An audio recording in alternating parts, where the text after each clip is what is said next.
আসসালামু আলাইকুম বন্ধুরা, কেমন আছেন? আশা করছি সকলে অনেক অনেক ভালো আছেন। তো আলহামদুলিল্লাহ আপনাদের দোয়ায় আমি অনেক ভালো আছি।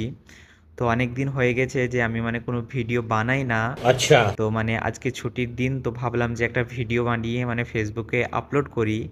তো যারা আমার ফলোয়ার্স আছে তাদের জন্য আজকে ভিডিওটা বানালাম। তো ভিডিওটা একদমই স্কিপ না করে সম্পূর্ণ দেখুন, ভিডিওটা অনেক মজাদার হতে চলেছে। তো চলেন ভিডিওটা শুরু করা যাক। তো বন্ধুরা, এদিকে হুজুর ফজরের নামাজ পড়ার জন্য সমস্ত ছাত্রদেরকে তুলে দিল। আর এদিকে তো আমার একদমই ঘুম ভাঙছে না, কারণ 2-3 দিন থেকে জিম যাচ্ছি, তো শরীরটা অনেক ব্যথা। তো ঘুম একদমই ভাঙছে না। তো ভাবলাম না, ফজরের নামাজ তো পড়তেই হবে। তারপরে ফজরের নামাজ পড়ে এসে আমাকে আবার জিমে যেতে হবে। জিম থেকে এসে আবার গোসল টোসল করে আমাকে আবার ক্লাসে বসতে হবে। সেই কারণে আমি উজু করতে চলে গেলাম। তো বাইরে এতটা ঠান্ডা, তো আমি ভাবছি যে পানিতে হাত দিলে কি অবস্থা হবে। তো এদিকে সকাল সকাল উজু করতে গিয়ে একটা কারেন্টের ঝটকা খেয়ে নিলাম। তো তারপরে উজু করে মসজিদে নামাজ পড়ার জন্য চলে এলাম। এসে দেখি যে নামাজ দাঁড়িয়ে গিয়েছে। তো তারপরে নামাজ পড়ে নেওয়ার পরে আমাদের মসজিদে সূরা ইয়াসিন হয়। তো সূরা ইয়াসিন পড়ার পরে এদিকে দোয়া হচ্ছিল। তো এর মধ্যে একটা ঝট করে কমেন্ট করে আপনারা বলে দেন যে আমাদের ওয়েস্ট বেঙ্গল অর্থাৎ পশ্চিমবঙ্গে এখন কি ঠান্ডা পড়েছে কি পড়ে নাই।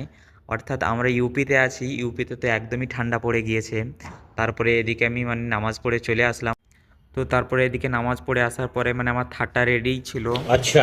আমাকে নিয়ে যাবে বলে। তো থার্ডটাকে পড়ে নিয়ে আমি জিমে যাওয়ার উদ্দেশ্যে রওনা দিয়ে দিলাম, কারণ আমাকে 1 কিলোমিটার এখন যেতে হবে। জিম করতে গেলে 1 কিলোমিটার যেতে হয়। এদিকে কাছে অনেক জিম আছে 1 কিলোমিটারের কাছেও, কিন্তু সেখানে ম্যাশিং ভালো নেই, সামান অল্প, সেই কারণে আমি অনেক দূরেই ভর্তি হয়েছি। তারপরে আপনারা বুঝতে পারছেন যে ইউপিতে এত পরিমাণে ঠান্ডা পড়েছে যে এদিকে কাঠের উনো কাঠ জ্বালিয়ে তারা হাত তাওয়া দিচ্ছে, হাত পোয়াচ্ছে। তো এদের ড্রেস আপটা দেখে আপনারা বুঝতে পারছেন যে কি পরিমাণে ইউপিতে ঠান্ডা পড়েছে। আমি বাড়িতে ফোন করেছিলাম, আমার আব্বু বলে যে বাংলায় নাকি এখনও অত ঠান্ডা পড়ে নাই, তো ইউপিতে তো প্রচুর পরিমাণে ঠান্ডা পড়েছে।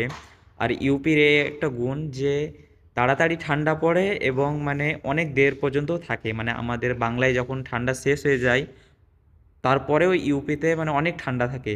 তো সকাল সকাল আমি জিমে যাওয়ার উদ্দেশ্যে বার হয়ে গেলাম। अच्छा। এত পরিমাণে ঠান্ডা যে আপনাদেরকে বোঝাতে পারবো না। তো এই ঠান্ডাতে জিম করে মজাটাই আলাদা। আর এদিকে মুফতি সাহেব সকাল সকাল দুধ নিয়ে আসছিল। মানে সকাল সকাল আমার মুফতি সাহেব দুধ টুধ খাচ্ছে ঠান্ডা বলে। তো এটা হলো আমাদের বাংলার মুফতি সাহেব, এখানে ইফতা পড়ছে এবছর। তো অনেক